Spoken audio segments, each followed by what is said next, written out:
I build worlds for a living, but I don't build them alone. I'm Jeannie, the first reader and the partner who keeps the real world running. I'm Sutton Jr. This is the Co-Authored Life. A look at the stories we share and the life we're building together. Who do you think you are? This is the Co-Authored Life. This is James Earl Jones trying to audition for his role in the universe. Oh, you sound more like that guy from NPR. I don't remember his name. Garrison Keillor? Yeah, no. So keep trying to give positive examples. I've the sinking suspicion that she has a negative example somewhere that I'm not aware of. I don't know. What NPR guy? I don't know, Jerry. I don't know names. Oh. This is our fourth time trying to record this. I'm looking at my screen and it's backwards, but you know what? We're just going to go because the real world has got me running. For sure. Hey. Where have we heard that before? Let's dive right into Pages in Process. Thank you. So we do have milestones this week. Yes, we Pages in do. Process. Real milestones, not my make-believe milestones that I've been giving for weeks and weeks now. I'm deep into the third book. Almost finished. I actually finished the first draft of Eclosion Point. It's done. The story is complete. It is with Jeannie, who's going to review the last 3 chapters, I think.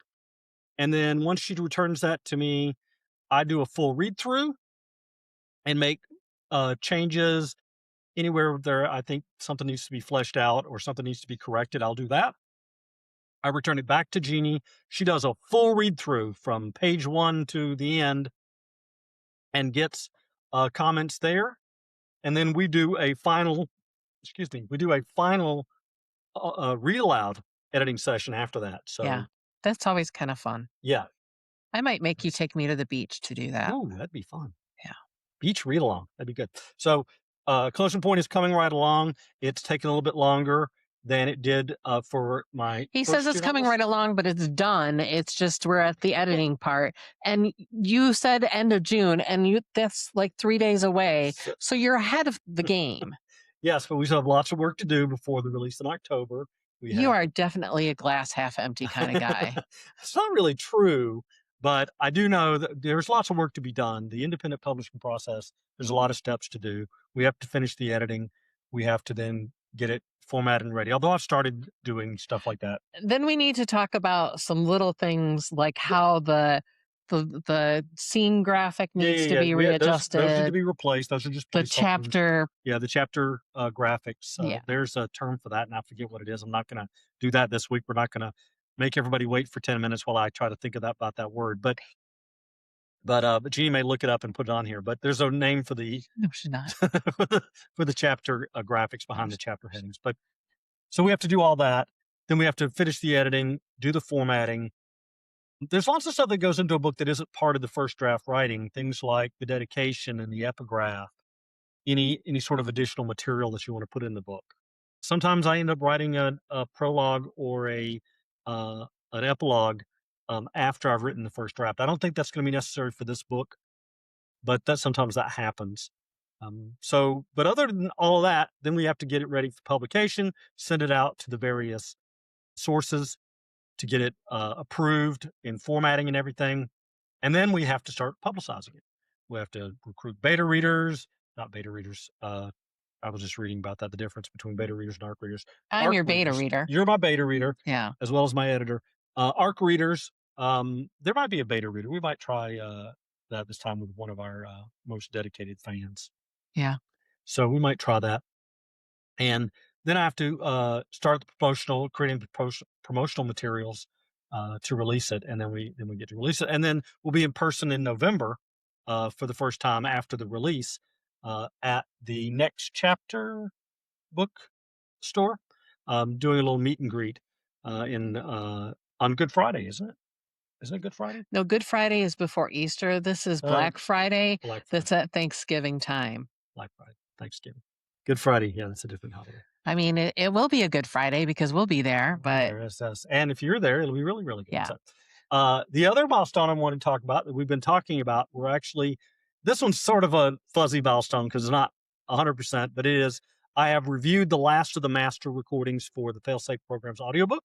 It is complete. The only change we're waiting on is to get our producer narrator to correct the pronunciation of Jeannie's name in the dedication.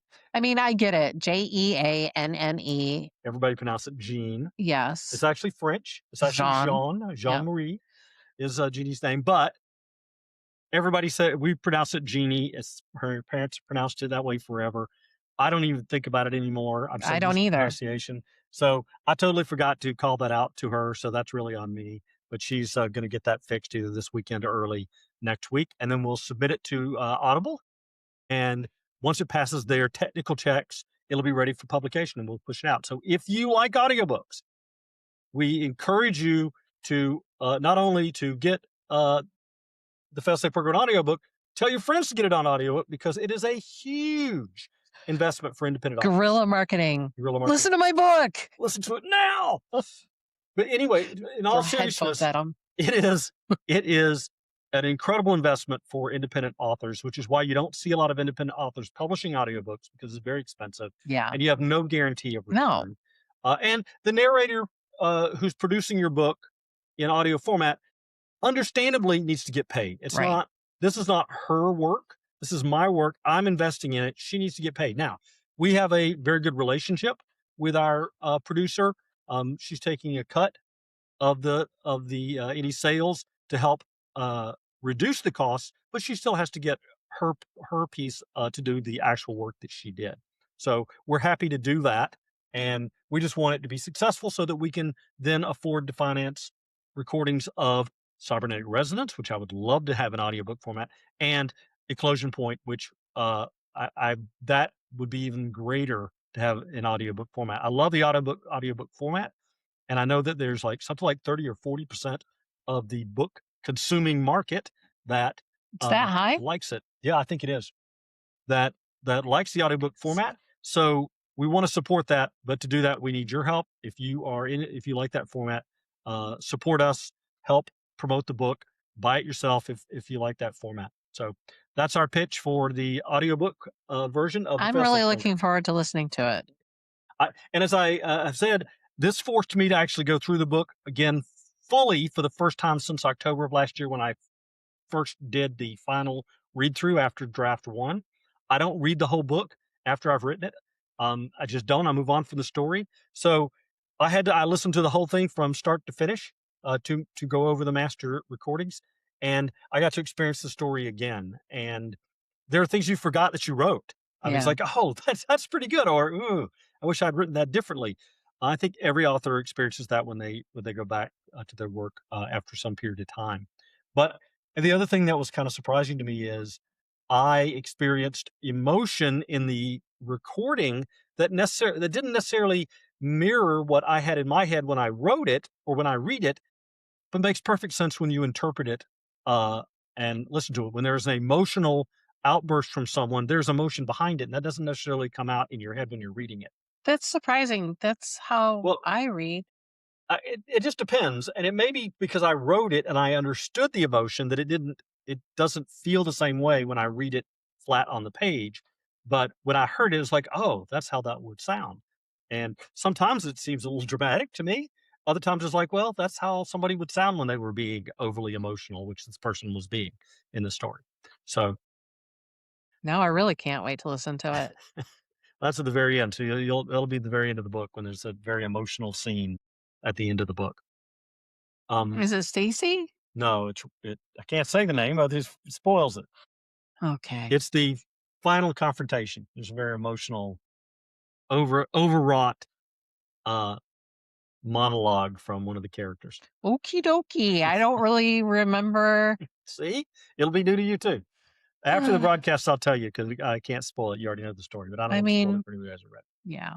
So that's our milestones. The other thing I want to remind folks is that coming up soon, very, very soon, July 18th from 10 to 4, we will be at the Literary Indulgence Book Festival at the FSCJ Kent campus in Jacksonville. We celebrate every time I get that right because I always want to call it something else. It's gone through a number of changes over the years, but that's the current name.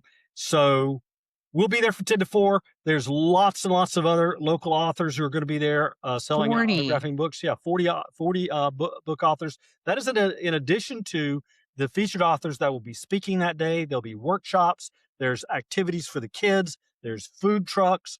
There's giveaways. There's all sorts of things going on at this festival. They are trying to make it fun, trying to bring together, all ages, writers, readers, children, bringing education and reading together. I mean, it's a fantastic organization that's putting this together. So we're very, very happy to be involved. I hope you'll come out. If you live in Jacksonville, please come out. It's free to the public. You don't pay to get in. There's no admission. Come out, celebrate books and reading with Jacksonville authors and with the Jacksonville reading community. If you're planning a visit to Jacksonville and can time it up for July 18th, we'd be happy to see you. We have ordered plenty of copies of both the Failsafe Program and Cybernetic Resonance. We'll have plenty of copies on hand. Come out and get a copy autographed, or just come out and say hello and see us. We'll also be selling, I don't think you can see it in the frame today. Oh, you can. But just behind Jeannie, our Vincent Van Gogh, we'll be selling stuffed goats as well at the festival. So come by and do that. I think we said something about we might have a special at the show. We'll announce that coming up though if we do. We may have a special involving. I say I'm in charge of the real world, but really I have no control over anything. Perfect control. I think it was her idea. Anyway, that's our news. Oh, we also wanted to recap. I think we talked about it last week, but we did want to recap one more time. We were just at a couple of weekends ago. We were just at the San Marco Books and More in Jacksonville. We had our biggest, most successful in-person book sale ever that day. Fantastic response. Thanks to everybody who came out who talked to us. Even folks who didn't talk to us. We gave out lots of business cards with our website on it. So we're spreading the word. It's wonderful. We love going to the San Marco Books and More. It's a great bookstore. They are very, very accommodating for us. They're always enthusiastic and supportive. They do what they say, and they say what they're going to do, and they do what they say. That's not always true in this industry, but we're very, very happy with them. They're always accommodating, and they're always invite us back. We've already had an invite to come back, and we're planning on doing that in the fall when it's a little cooler. It was a little warm. Summer is a very, very rough time to be on the street, throwing your books at people as they pass by. It wasn't literally that, but Jeannie did accost people as they wandered by. I just verbally. Wait. Want a book? Yeah. Hey, where are you going? It was more like mystery, detective. Jacksonville? Yeah. Anyway, it was actually a good day. It was a good day. We talked to lots of great people, had a lot of fun. Talked to folks who were out of town, from out of town. Yeah. Talked to folks. Tried to get them to come back to July 18th for the festival. Right. We invited them back to July 18th. We talked to a lady who worked for, we did talk about this, like we talked to a lady that's right, we did. Who's just started working for the Jacksonville Jaguars. FIFA. We just moved into the San Marco Stadium. Area. So we're very happy about that. And I think that's all the news I have for Pages in Process. There's a lot of stuff going on this week. You just talked for like 11 minutes 11 minutes straight. The other thing I wanted to note is that we don't stop at writing Eclosion Point. While we're in the editing and publishing process, I'll start the next book. First, I think I'm going to work on a short story that Jeannie and I have been discussing for a while. It's sort of a lead-in to the next element. It is a lead-in. It is a lead-in. It's sort of a short prologue sort of thing, but I'm going to kind of an introduction. It's an introduction to a new character that's going to be in the series, and one that's very special to me for reasons we'll talk about it at some other point. Catch your breath, man. It's a little gas. Well, but that's because you're like, la, la, la, la. I am trying to get it all out. So wow. So probably cut out that.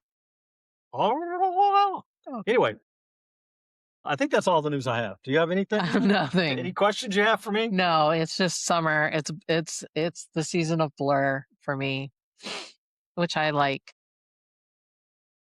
I think. I don't know. You think? You don't know? Yeah.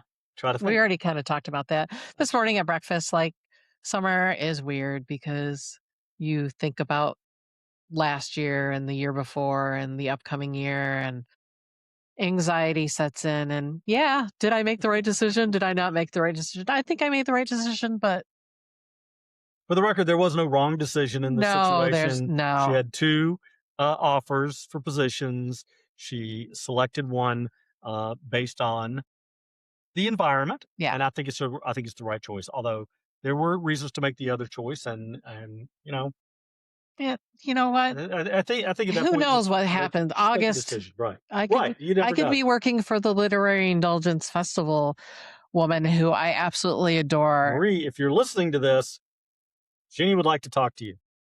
Oh, We do love her. We watched her on a morning TV show. She's hot. did you catch her on the News for Jack's show? No, I didn't. Your book wasn't featured, but that's okay. She was I'll still. watch it. But she's amazing. She's super I watched energetic. it She's super energetic. She's a very good advocate for writers and readers in the city of all ages. of all ages. She's an amazing person. Because reading is cool, man. It is cool. And the statistics are that something like only 30 or 40% of adults in the US read for pleasure. And that is an astounding number to me. Yeah. And very sad, because reading for pleasure isn't just about escapism. I mean, it's good for that, and that's healthy for you, but it's also about learning. Your vocabulary expands, your understanding of the world expands. Everything expands. Yeah. All right. I think I'm done. Yeah. I'm done with this topic. So I think we're moving on. I think we've talked about that many times. And that's probably more of a book club conversation anyway. Maybe I'll say it again. Probably you will. It probably won't be the last time I hear about it. And I'll probably sigh and like, oh, here we go. All right. The Analog Book Club. The Analog Book Club. What are we reading? Okay. So totally last week was, I don't know. We had technical problems. I was not too much change for me. Jeannie doesn't like change. I know, but so I finished Crown of the Gilded Bones by Jennifer Armentrout. And I'm just, here we go. Romanticides are fine. They're great. They're fun. The world building is freaking amazing. But do they have to have sex all the freaking time? I mean, maybe I don't know, but the story was so good. And just about the time Poppy was about to learn more about who she is and what power she possesses, Cass had to pull her aside and bang her. It got annoying. I haven't read the book, so I can't speak to this book. I agree with you that it can distract from the story. I'm sure tons of people, come at me, see what happens. Big Bang Theory. Yes. Well, I mean, look, the bottom line is we're not asking this author to write their book any other way. They write their book the way they write their book. I think what Jeannie is encouraging is folks who are writing in this genre to consider that you don't have to write it that way. If that's not how you want to write it, and you want to appeal to readers who don't mind spice, they have no problem with spice. I don't have a problem with spice. We're not talking about a prudish opinion of sex shouldn't be in books. I think that's not what Jeannie's saying. She's saying make it part of the story, make it important to the story. Yeah, it just seemed like the story. You have to remember, though, and we talked about this the other morning when I was ranting on about this, is that these characters are 18 years old. Right. So, of course, they're going to be little horn dogs. I mean, that just is. So I sometimes forget that I have to put myself back into that fully formed prefrontal cortex mode. Yeah. And just go with primal. Well, I think there's I think primal writing can be very powerful, and I'm not voting against that. And I don't think very, very good examples of that. But I think the point, though, is if you find yourself being bored with that passage because it's gone on too long and it's kind of repetitive for what it's been before, then maybe that wasn't the time to do it. Or if you find that it's just what you're thinking is, oh my God, I want to know what happens next in this person's journey, then maybe you should consider that. But Right.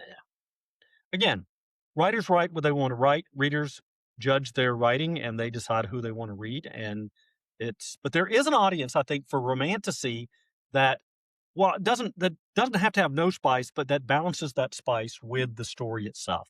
Yeah. And I think that is what Jeannie is saying. And I've seen some great examples of that.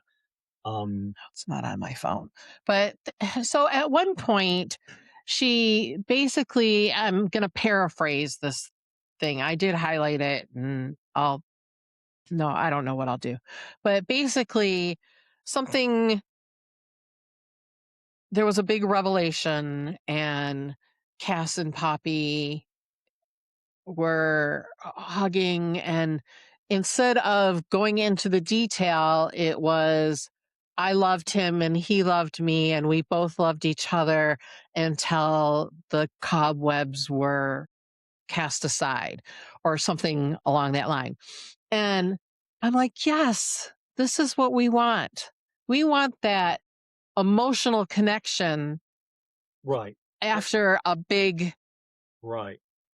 revelation. I think I'm fond of complaining about modern drama, especially TV drama, that drops these overly emotional pieces in the middle of action sequences, and I find that very, very.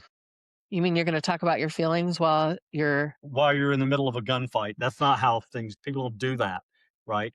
So I think it's making sure that you're balancing the story, making sure you're putting in things. Star Trek Discovery? That they're terrible about it. We're right in the middle of a chase scene. Let's stop and talk about how we feel about each other. No, why don't we do that afterwards? That's Right. what we do after Yeah. this chase scene. Well, there's some downtime. Anyway, so I just completed. Did you have more to say about that? Well, I guess I did. No. No, I mean, I guess I'm done. No, if you have more to say, what else? Well, I don't know. Train gone. Zoom. Well, maybe it'll come back to you. You can also talk about what you're reading now. Just go on. I finished, and I have to do this now because I'm being tested on it. I finished All the Light We Cannot See by Anthony Doerr, which Jeannie has. Are you being tested on it? Yeah. Okay. As last week you said that if I didn't like it, we might have. Oh. So anyway. Yeah, you're safe. So for now, I finished the book. Jeannie had gushed about this book for weeks as she read it, and then she watched the TV show, which she had some negative reactions to. And I do too. I haven't even seen it, and I have negative reactions to her description. But I think his novel is an amazing piece of literature. It's very emotional. You care about these characters, even characters that aren't necessarily good people, right? You form emotional bonds with them, and so if something bad happens to them, you sort of feel it. And there were times that Jeannie said she shouted no out loud at some point. I did not, but at the scene she's talking about, I did feel it, and I was like, that's I'm very hurt by the loss of a character like that. And so it's a very layered story. He's a very subtle writer. He doesn't overly explain things, and that's a good thing. He lets you figure them out. He gives you clues, and then he sort of leads you into things that happen. One of the most pivotal elements of the final part of that story, he never actually says in the text. You have to infer it from what he does tell you, and it's powerful. Right. You think about it, you go back in your mind and go, oh, that's what happened. That's how we got there. So I think it's a beautiful book. I found myself, I already know it's a beautiful book. Yeah. I've been gushing about it for a month. wanting to know more about some of these characters, and wishing that, I mean, part of his book jumps forward in time after the end of World War II to the all the way to 2014. I wanted to write another book about those years. Between 1974. Yeah. I think there's fantastic stories to be told. I think these characters are amazing. I think his approach to the story, to the war and its effects. I just want to say thank you to Pagebound for having literary quests. I would have never found that book had I not been on a historical fiction quest. And there, I've read so many books that were fantastic. And if Jeannie had not read it, I would have read it. I'm not a huge reader of historical fiction. It's not that I haven't read historical fiction before. I have many times. It's just not what I pick up as my default. Yeah. I'm usually going to navigate and gravitate towards a murder mystery or some urban western Well, or that's something like that. why I chose that genre to do a quest, because I had never Yeah. I'd never gone down that path, and I didn't see any ogres or Well, there were ogres in the story. yes. It's definitely ogres. Yeah, in there the story. are actually, and there are some dungeons and Dungeons, ogres.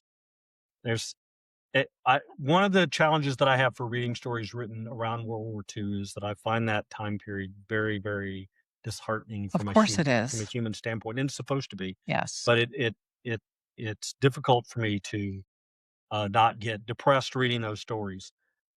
But he did a very, very good job of making the story not just about that time, but it's about the characters. It's about what they go through. It's about suffering. His key character has a fantastic approach to life. Mari Lore has this amazing answer to someone calling her brave when all she's really doing is living her life. Right. And it's really, really good because sometimes we think bravery is just doing what you have to do. Right. I And mean, it's we not. put that label on and because I'm a survivor, on cancer patients. Right. They aren't brave, they're surviving. Yeah. They're just doing what they have to do to get by. Right. They didn't have a So, choice. They didn't choose to go through this. right. Right? Bravery would be choosing to do something that puts you in danger and doing it anyway. She didn't choose to do any of the things that happened to her. Right. A She lived fireman them. running into a burning building, That's that's brave. brave. That's brave. That's a choice. Right. A person who's in a burning building doing everything they can do to survive and get themselves and others out is not necessarily brave. There's nothing wrong with them. They are fine, upstanding, great people, but they didn't choose to do something Right. for the sake of being brave. They chose to live. And sometimes that does take courage to do it, not to I think give that's up. the difference. I think Courage, it's yeah. courage versus bravery. So fantastic book. I probably at some point will watch it's on Netflix, the It's on, Netflix yeah. series, just because some of the acting I understand is good, but Oh, Hugh Laurie as Uncle Etienne is and just, maybe that goes, this is the and next segment, but and Aria as I wish I could remember her last name, but she's amazing. And even the little girl who plays Mari Lore is just, you instantly fall in love with them. And I can see, if you haven't read the book, how you would think, wow, that's a great story. And it is. The book is the book better. is better. And some of the choices they make, from what Jeannie's told me, I disagree with. I, I fundamentally disagree with changing an author's story um, for uh, different media, unless that author was involved, and maybe he was. But I really don't understand some of the choices. Authors make choices about what happens to their characters for a reason, and sometimes there are very deep, fundamental, personal reasons why you do that. And I don't really like when it gets changed And unless there's we a valid kind of reason. talked about that when you were talking about the people who did perish in this book. And I mean, yes, the evil ogre did perish, Oh, excuse me. So, but mostly it was, the innocence, yeah, or the redeemed is yeah, what. And I thought that's not an accident. I absolutely know the author did this on purpose because he wanted to make a point about who gets hurt in violent situations. It's generally not the perpetrators. That sometimes happens, but more often than not, the people who get hurt in violent situations are the innocents, the bystanders, the people who did nothing, who were just there. yeah, And so he wanted to make that point. And when you change the way that the story unfolds, I think you change that point. And I don't think that's the right thing to do. right. I don't know how much involvement he had in the writing of the screenplay, so I can't really speak to that. Maybe he was okay with it, but as a reader, having heard the changes, I'm not okay with it because I think it changes the themes of the story. And as a writer, I really hate that. I want Yeah. my story to be told the way I want it to be told. If you want to tell a different story, write a different story. You heard it here. There we go. So, I am reading yeah, what are you reading now? Nightshade by Michael Connelly. yes, and it's a fun little read. Yeah, it is a fun little read. It was a nice little change of pace from his Los Angeles based books. It's based in Catalina. I want to go there now. That was And and right now he's not even in Catalina. right. He's on the mainland Yeah.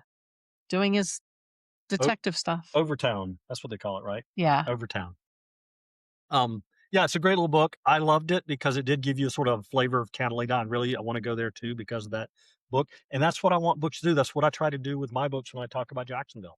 I want people to learn about a place and say, man, I really want to visit that place. They make it sound amazing. And you don't make somebody want to go to New York just for the Statue of Liberty. You already know that.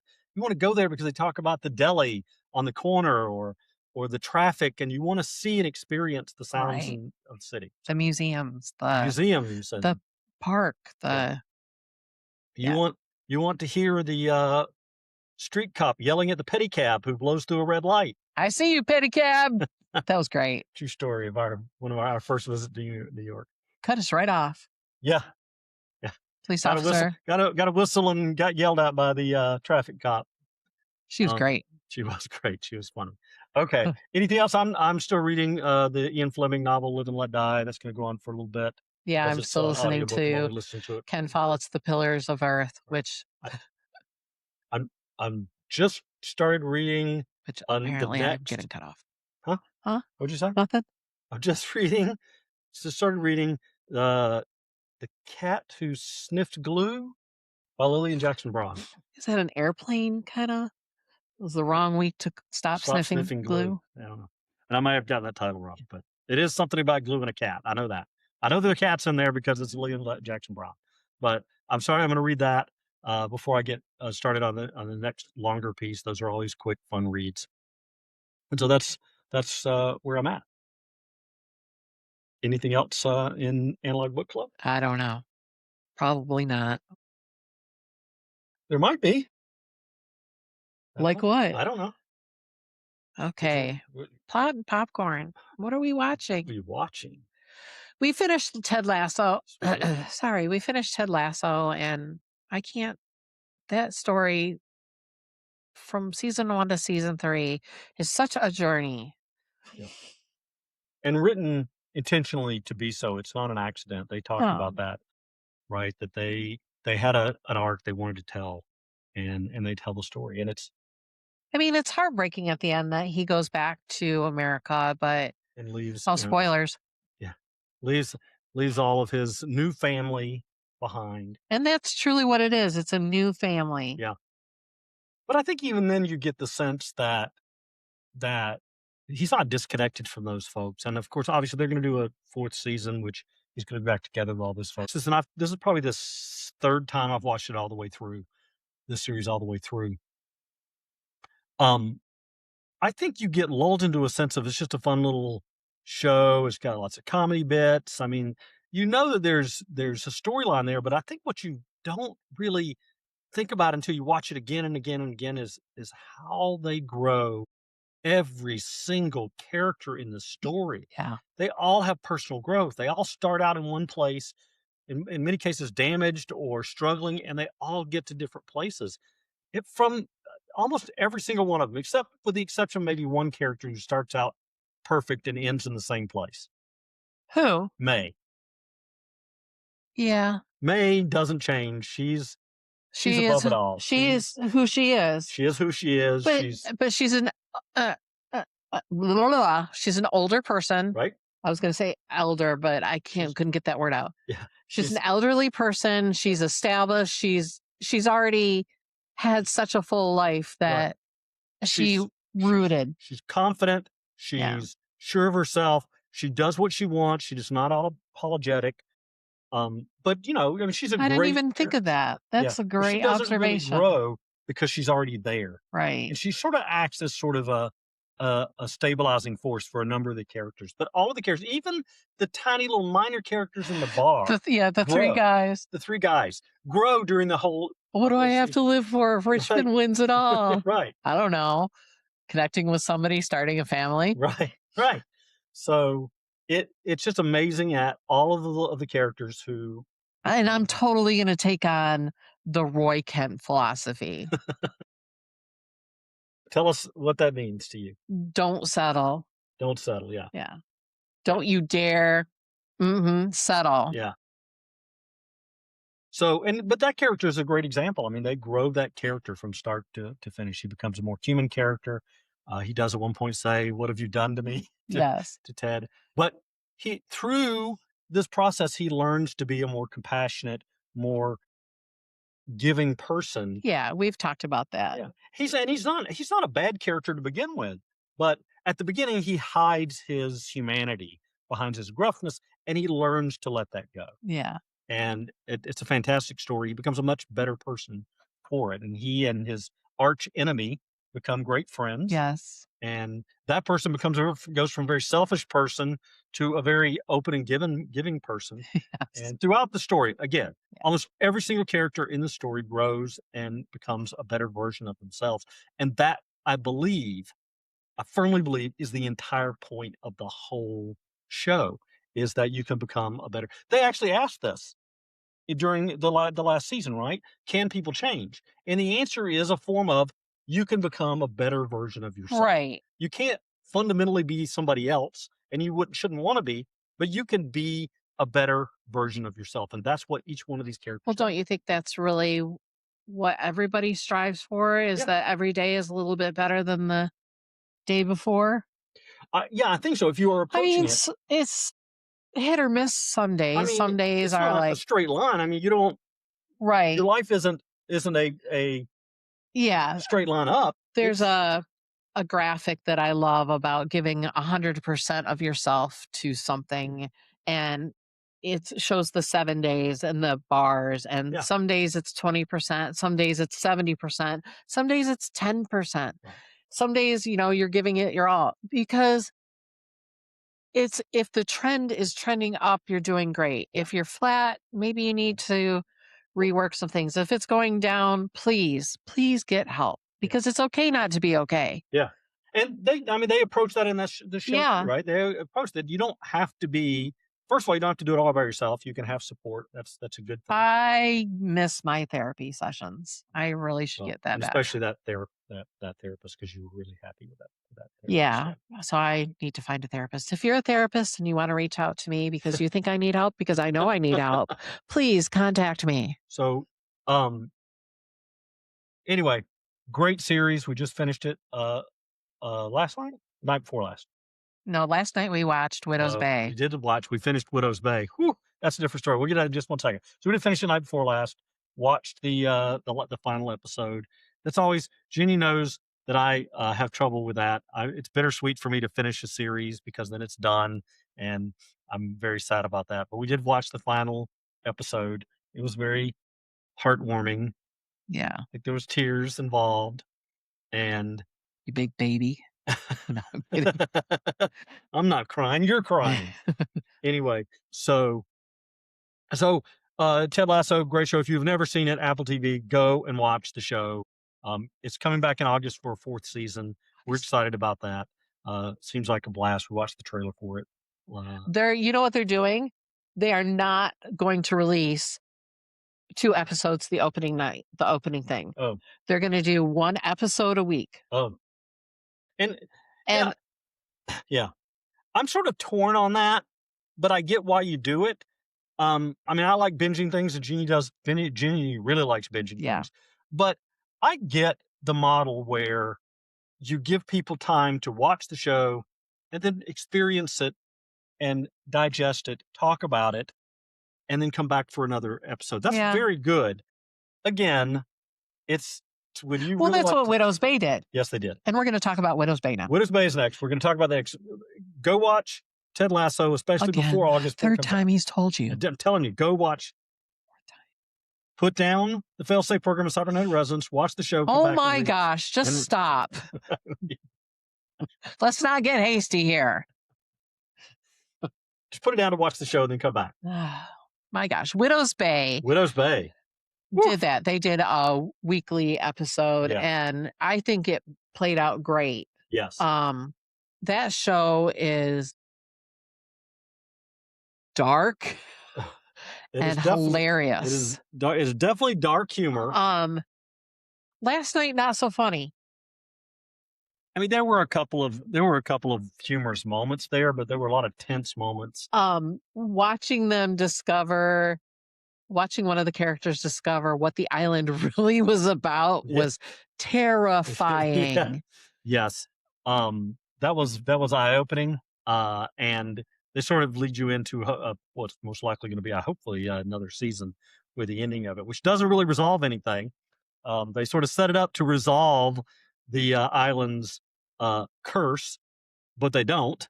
They sort of finally tell you what the curse really entails. Yeah. Which is more terrifying than what we thought to begin with. Right. Just when you think you have it figured out, you don't. Right. You don't. Don't. It's not just about suffering. It's about so much more. It's about demonic sacrifice is what it's really about. But that's putting a. I don't know if it's a demon. I don't know. We don't know. You don't know because we don't know. But it did end. They set it up to end with a choice between sacrificing the few for the many or the one, and it ends up not being that at all. Yeah. Star Trek 2 reference. Yeah. So, but fantastic show. Again, another Apple show. They do a fantastic job of producing content. Go watch that show as well. Silo's coming out. It's the 3rd season of Silo's coming out. Very good. Bear. I think those are the things on Jeannie's make Jerry watch list. Well, Silo's another Apple show, right? Yes, of course. The Bear is not. The Bear is FX. FX, yeah. Bear's FX. Great acting in that show. I'm looking forward to watching that final season. Yes, chef. Yes, chef. Yes, Jeff. So I think that's pretty much all that we're watching other than World Cup. We are still watching World football. Cup. Getting ready for the knockout round. Don't we have the round of 32 first?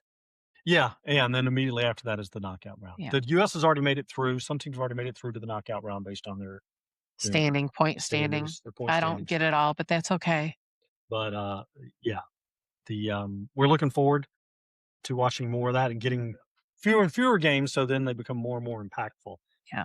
So we're looking forward to that. So that brings us to our last segment, which is What's for dinner?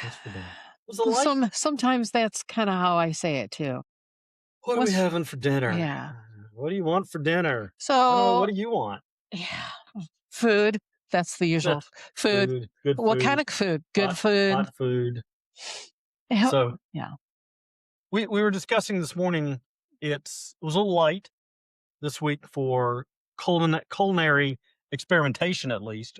We didn't do anything new this week, really. I mean, let's be fair and honest and real. Most people aren't whipping up gourmet meals 7 days a week. No, and I don't. Unless you're getting paid to do it, I don't think that you should be spending all your time doing that. Most of the time, it's I need to eat. Right. What do we have? What tastes good? Yeah. And that's pretty much kind of where we were this week. So we did do pork chop with green beans and sweet potatoes. These are sheet pan dinners. The other sheet pan dinner we did was chicken and broccoli and roasted carrots. Ooh, and I love roasted carrots. I know you do. And I might have gone a little overboard. Yeah, a mess of roasted carrots. Ooh, yum. Yeah. Leftover roasted carrots for him to have for lunch today or tomorrow or whatever. But in that we talked about this morning was that's fine. Sometimes that's fine. You don't have to do something elaborate. Sometimes just get the vegetables you like. And we talked about this morning. We need to mix up vegetables a bit more as we get stuck in a rut. find some vegetables you like, some experiment with seasoning. Honestly, if you like the seasonings you put on it, if they taste good to you, it's not rocket Get science. the alligator seasoning. It's so yummy. It's not called alligator seasoning though. It's called Everglades. Everglades seasoning. I've had it in the past, but we'll put a link to the thing. But put some seasonings you like on it. Experiment with it. You're not going to ruin it. It'll be fine. Get your favorite worst protein, case scenario. You order out. Yeah, there's always tacos from Taco Bell. Always tacos or hamburgers. Taco Bell Party Pack is your savior. But get your favorite protein, put it on a sheet pan, cook it for 20 to 25 minutes, depending on the protein, and you have a wonderful meal that's good for you because it's home cooked, because it's fresh food. It's not processed, and it's far cheaper than getting takeout and better for you. Yeah. You don't have to do something elaborate every night. I did do my skillet meal with kielbasa skillet meal with rice and green peppers and tomatoes. So good. We love that meal. It's very, very good. It's definitely a comfort. It's very comfort food. Yep. We just talked about, we have some plum wine in our wine fridge. So I'm going to make, in the coming week or two, I'm going to make my Japanese curry chicken and rice. It's so good, but it's very good. It is carby. It's so carby. Yeah. It might not be as good for you as some of the other meals we cook, but it is very delicious. Yeah, it's actually featured in one of the books. I can't remember whether it's the Failsafe Program or Alan. I think it's Failsafe Program. Alan makes it. I think Alan makes it at the end of the Failsafe Program for Stacy and Layla. Layla doesn't eat obviously, but Stacy's there and they enjoy it with some plum wine. So we're going to recreate that scene. Plum wine, yum. Plum wine. We really like a plum wine. So, but whatever. You don't have to go to elaborate measures. You can make a good meal in 20 minutes and experiment and find stuff you like and make really, really good food for yourself. We had spaghetti too, but see, it was just kind of a love Jeannie's spaghetti. Her one pot ninja Foodi spaghetti. Yeah. Pressure cooked spaghetti is so good. Yeah, but I wasn't really happy with it. Happy with this week because Jeannie likes these little individual portions of sauce that she buys. It's 14 ounces, and 14 ounces of sauce is perfect for the Instapot because you can dump it in and then you can use the label as a measurement for the water of how much you need for the. And so doing it in the larger containers where she puts half of it 28 ounces. I get it's half, but you don't really measure it out. You just kind of. Right.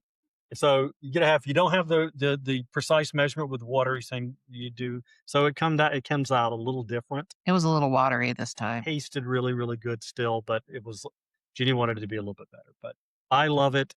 We had fresh garlic though in it this week, right? Yes, we did. We don't always have fresh garlic because sometimes I get lazy, but I love to have fresh garlic in it. So we usually chop that up and get it in there. Otherwise, Jeannie will put the garlic powder in there, which is still good, but not as good as the. I mean, I guess I could get some jarlic.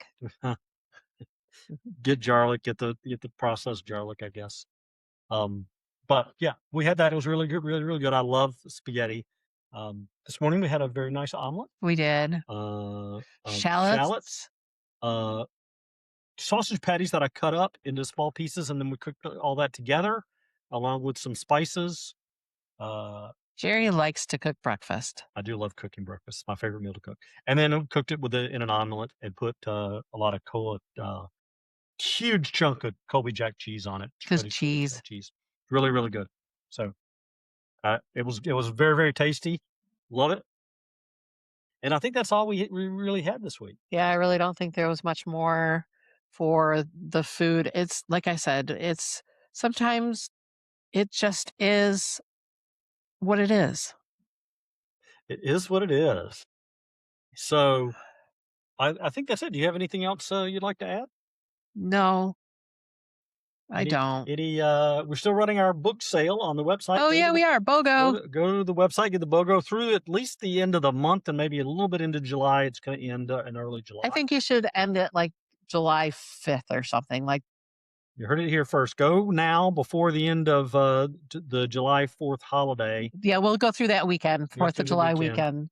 And then we'll end this. Whatever that Monday is. Remember, buy Cybernetic Resonance, either hardback or paperback, and get a free paperback copy of the Failsafe Program. Both will be autographed. We'll send them to you together. Can't get a better deal than that. 2 for the price of 1. BOGO. BOGO! So it's that time again. Every story has an end, but our process is just getting started. Thank you for joining us behind the scenes at the Co-Authored Life. I'm J.E. Sutton Jr. And I'm Jeannie. To see what we're currently working on, visit jesuttonjr.com. And we'll see you next week, next chapter, next page, whatever. Great. Excellent. All right. Only took 4 takes. This was a successful one, though. Yeah, it did. It was really good. I like it. If you have problems with lagging, check your hardware acceleration. Yes. Settings like that can make all the difference. Great. Now we have to add a new segment. Technical tips. Technical tips and tricks. No.